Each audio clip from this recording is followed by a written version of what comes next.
মিথিল, মিথিল, কি খাবা? নারকেল? না, ওটা নারকেল না তো। মিথিল, ওটা পিঠা বানাইছিলাম যে। মিথিল, এইদিকে বাবাই।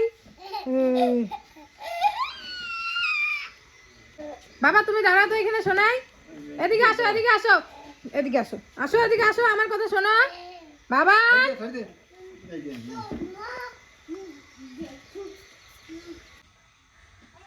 শুভ দুপুর বন্ধুরা। আজকে আর সকাল থেকে ব্লগ করিনি, কারণ ব্লগ অনেকগুলো জমেছিল সকাল থেকে, সেই জন্য ব্লগ ভিডিও শুরু করা হয়নি। তো এখন বাজতে চলছে দুপুর 1টা। এইমাত্র ভিডিও পাবলিক করলাম, 1টা বাজতে চলছে। তো এখন আমি করছি রান্না।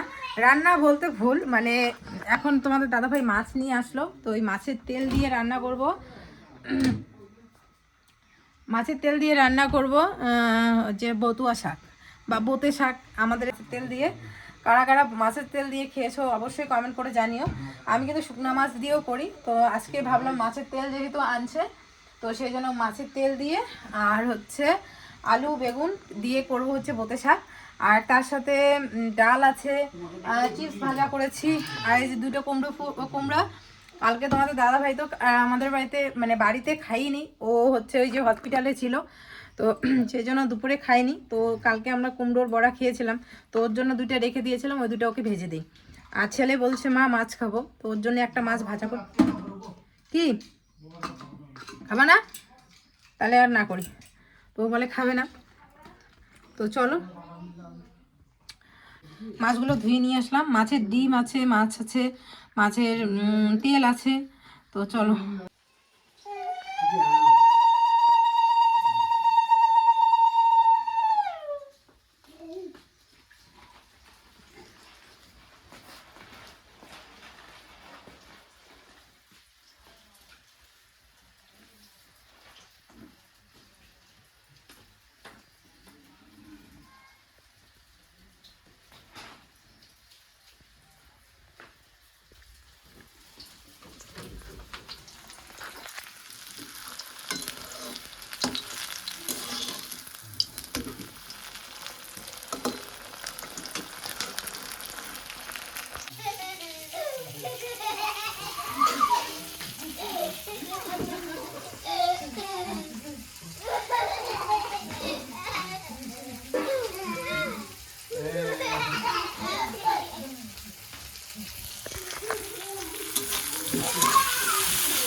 দাও কেমন নকশা মারে, কেমন নকশা করে। কি চাও তুমি বলো? না জল খাও আগে, ওঠো ওঠো ওঠো, আগে জল খাও আগে। ও কেসি যাচ্ছে, কেচি ওঠো দিব আমি, ওঠো জল খাও আগে, কেসি যাচ্ছে ও। জল খাও আগে, ওঠো। শুভ সন্ধ্যা বন্ধুরা, এখন বাজতে চলছে 6:30টার মতো, আর এই মাত্র দুই ছেলে ঘুমাচ্ছে। আর আমরা এদের দুজনকে ঘুম পাড়াতে পাড়াতে আমার চোখগুলো দেখো, মনে হচ্ছে আমি এখনই ঘুমাবো, এখনই ঘুমাবো। ওদেরকে ঘুম পাড়াতে পাড়াতে আমার প্রচণ্ড ঘুম পেয়ে গেছিলো। তো যাই হোক, এদিকে রান্নাঘরে প্রচণ্ড আওয়াজ হচ্ছে, মনে হয় কেউ কিছু বানাচ্ছে। তোমাদের দাদাভাই হয়তো বানাচ্ছে, যা চলো তোমাদের দেখাই।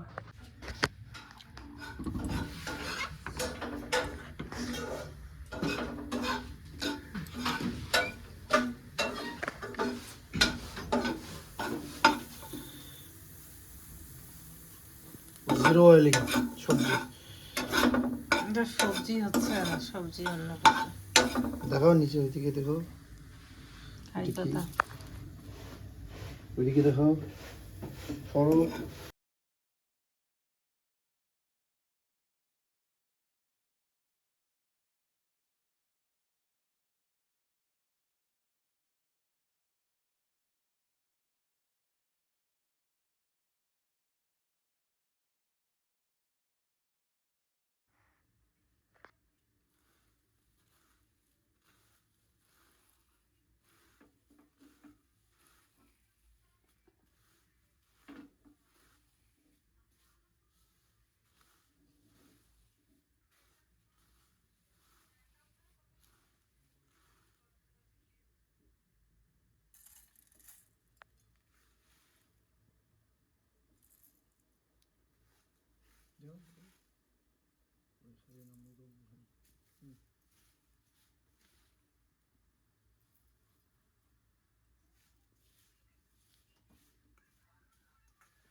বসুন্ধরাতে রাজহাঁস, দেখো দেখো, এই বই দাও দাদা ভাই, বই হ্যাঁ দিব, সব দিব, আগে বড় বলো। রাজহাঁস, লতে লাটিম, এদিকে আসো না, এদের বতে বিড়াল, বাবা বতে এটা কি বলো, এটা কি? গুড। এইটা তালিবর্ষতে এটা কি বাবা? গুড। আর পেট কাটার মদিনার সাথে এটা কি গরু বাবা? এটা কি? না না, ভালো করে দেখো, এটা কি গরু? ষাঁড় গরু। দন্তার সাথে সিংহ, এই দেখো সিংহ কেমন করে।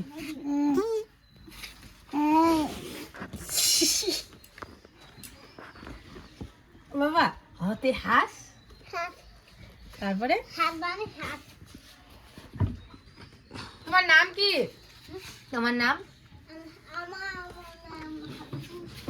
এখন কি অবস্থা ওই ভাই দুটোর, মানে যে ভাই দুটোর সরস্বতী পুজোর দিন অ্যাক্সিডেন্ট হয়েছিল।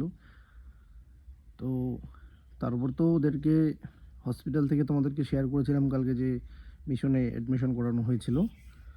তো আমি পরের দিন গেছিলামও, এবং কালকে যেটা লাস্ট আপডেট, এখনও সকাল, আজকে আমি ভিডিওটা করছি তোমাদেরকে, আজকে সোমবার, আমি সকাল 9:30 বাজে এখন। তো এখন যেহেতু বলছি, তো রাতের আপডেট যেটা আমি সেটা বলছি আর কি তোমাদেরকে। ওই সমস্ত পেশেন্টের তো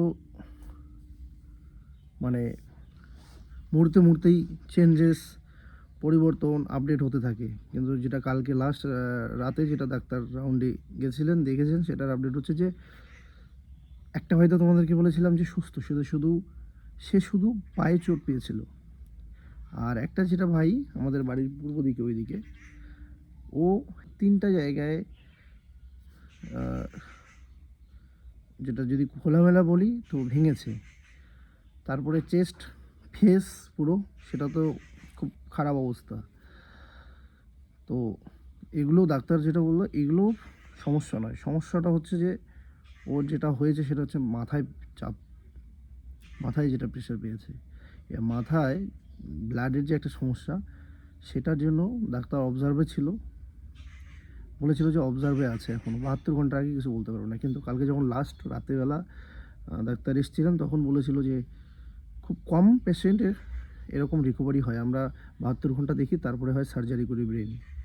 আর তোমরা তো জানোই যে ব্রেন সার্জারি, আমরাও যেটা শুনলাম বা আমরা যেটা দেখেও আসছি, যে কোচবিহারের মধ্যে জায়গায় ব্রেন সার্জারি কী হতে পারে, এবং সেখানে তারা খোলামেলাই বলেছিল ব্রেন সার্জারি হয় এই পার নয় তো ওই পার, এরকম একটা ব্যাপার। কিন্তু কালকে যেটা বলেছিল যে খুব খুব কম, এরকম রেয়ার আর কি, যে পেশেন্ট যেটা ব্লাড যেটা অবজার্ভে ছিল সেটা হচ্ছে যে খুব রিকভারির দিকে। তো এটা খুব ভালো একটা সাইন আর কি বললো। যাই হোক, আমরা তো সবাই প্রে করছি ভগবানের কাছে যে দুজনেই সুস্থ হয়ে বাড়ি ফিরুক। তবে একটা যেটা আমাদের বাড়ির পিছনে পিসির ছেলে, ও তো মোটামুটি সুস্থ বলাই যায়, যেহেতু ওর ব্রেনে বা অন্য কোথাও সমস্যা নেই। তারপরেও তো টেস্ট হবে, সব কিছুরই হয়েছে অলরেডি। ও শুধু পায়েরই সমস্যা, সেটাও অপারেশন হয়েছে আজকে 2 দিন হলো। আর ওই ভাইটারই একটু সমস্যা। যাই হোক, যেহেতু ডাক্তার বললো, এখন আজকের যে কী আপডেট সেটা তোমাদেরকে আমি পরে জানাতে পারবো, কারণ শুনবো মোটামুটি 10টা, 10:30 হয়তো বা একবার চেক আপে আসবে ডাক্তারবাবু। তো সেটা শুনে অবশ্যই তোমাদের সাথে শেয়ার করবো। আমরা যেমন চিন্তিত, তোমাদের সাথে শেয়ার করেও তোমরাও কিন্তু খুব ঠিক ততটাই চিন্তিত। মানে এটা যেহেতু এটা খুব খারাপ খবর, ওই পুজোর দিনে যে একটা দিনের শেষে এরকম একটা ঘটনা হয়ে যাবে, তাও আমাদের বাড়ির পাশে সম্পর্কে ভাই। আর যে ভাইটা আমার রাতের বেলা এসে চার্জার নিয়ে গেলো, সবসময় একদম মানে লাগোয়া বাড়ি হলে সবসময় তো আমরা একই সাথে চলাফেরা না, দেখা সাক্ষাৎ। তো সকালে অনেকক্ষণ গল্প, কোথায় যাবে না যাবে সব প্ল্যান আমাকে বললো, অনেকক্ষণ গল্প, 2-3বার দেখা হলো সকাল টাইমের মধ্যেই। তারপরে যখন এরকম একটা ঘটনা শুনবো, আর সবথেকে বড় কথা জানো কি, আমি তোমাদেরকে এখনও বলিনি, আমি ঠিক ওই রাস্তার মধ্যে দিয়েই যাচ্ছিলাম যে রাস্তায় ওদের অ্যাক্সিডেন্ট হয়েছে। আমি এখনও কাউকে শেয়ার করিনি, শুধু মিতুকে বলেছিলাম। আমরা যখন যাই তার আধা ঘন্টা আগে অ্যাক্সিডেন্ট হয়েছে। একটা জায়গায় অ্যাক্সিডেন্ট হলে কি লোকের অনেক ভিড়ভাট্টা থাকে, আমরা শুধু গিয়ে দেখলাম গাড়ির থেকে, আমরা 4 চাকাতে যাচ্ছিলাম। তো ভাবছিলাম যে সরস্বতী পুজোর দিন বিকেলবেলা একটু কোথাও ঘুরে এসে, বললো যে চল একটু ঘুরে আসি। তো চল, ফালাকাটার হয়েই যাচ্ছিলাম, ফালাকাটার ওই দিকে উদ্দেশ্যে, ফালাকাটা পার হয়ে যেতাম আর কি আমরা। তারপরে দেখলাম হঠাৎ রাস্তার মধ্যে লোকজনের ভিড়। নর্মালি হয় কোনো ঝগড়া গেচাল হয়েছে, নাহলে বেশিরভাগ রাস্তার মধ্যে ঝগড়া গেচাল তো খুব হওয়া কম চান্স, কিন্তু বেশিরভাগ হচ্ছে যে অ্যাক্সিডেন্টেরই চান্স বেশি। ভাবলাম যে অ্যাক্সিডেন্ট হয়েছে কেউ না কেউ, যেটা আশেপাশের থেকে শুনছি লোকের। আমরা নামলামও, দেখলামও যে ওখানে কোনো বডি নেই, গাড়িও নেই। গাড়িটা দেখলেও চিনতে পারতাম, সব পুলিশ নিয়ে গেছে। আমরা অনেক মোটামুটি 10 মিনিট, 15 মিনিট বা 20 মিনিট পরে পৌঁছেছি, এরকমটা হতে পারে। লোকের মুখে যেটা শুনতে পাচ্ছি যে খুব বাজে অবস্থা, একটা নাকি সঙ্গেই, মানে আর মুখে বলতে পারছি না। তো এরকম যখন একটা ঘটনা, তখন আমরা কি করলাম, চলো, চিনলাম না যেহেতু, আমরা এগিয়ে যাচ্ছি। 5-7 মিনিট পরে মৃদুর ফোন, কোথায় আছো, তাড়াতাড়ি বাড়ি এসো। কী হয়েছে, যে মনোরঞ্জন আর মনোজিৎ, দুই ভাইয়ের নাম, অ্যাক্সিডেন্ট হয়েছে। তা ওকে বললাম যে আরে কোথায় হয়েছে সেটা বলো, লোকেশনটা বলো। ফোনটা কেটে দিল, তাড়াতাড়ি আসো। এই যে একটা চিন্তা। তারপরে আমার এক বন্ধুকে ফোন করলাম, ও বললো যে গুমানিঘাটে। এবার আমরা ওই রাস্তা দিয়ে একটু আগে আসলাম, 10-15 মিনিট আগে। সঙ্গে সঙ্গে আমি ওই দাদাকে বললাম আমি আর যাবো না, তোমরা যাও, আশা করে আসছো, আমাকে ঘোষণা হসপিটালে, শুনলাম যে ঘোষণাতে নিয়ে গেছে হসপিটালে, আমাকে ওখানটায় রেখে আসো। তারপরে আমি ওখানে আমাকে পৌঁছাতে গেল, গিয়ে দেখলাম যে ওখানে কোনো কেউ নেই। কিছুক্ষণ পরেই হচ্ছে যে কোচবিহারে রেফার করে। তা আমরা পৌঁছাতে একটু দেরি। তো এই হচ্ছে বিষয়টা, যে এত কিছু জিনিস এত কাছাকাছি ছিল না, যার জন্য বেশি খারাপ লাগছিল আমার। তারপরে তো ওখানে আমি ছবি ভিডিওগুলো, আমার ওখানে এক সাংবাদিক দাদা, আমার দাদা ছিল, বন্ধু ছিল, আমাকে সঙ্গে সঙ্গে আমি ওকে ফোন করলাম, যেহেতু পাশেই বাড়ি, সঙ্গে সঙ্গে ভিডিও ছবিগুলো পাঠালো। তো ওগুলো দেখে তো আমার মাথা আরও খারাপ, কি বলি আর। এটাই আর কি। তো এটাই বলার যে সবাই সাবধানে চলাফেরা করো, আমিও চেষ্টা করি সবসময়, কিন্তু কিছু কিছু জিনিস কপালে থাকলে কিছু করার থাকে না। তো আমি চাইবো সবাই ভালো থাক, সুস্থ থাক, আমার পরিবারের। এটাই। ভালো থেকো বন্ধুরা, টাটা।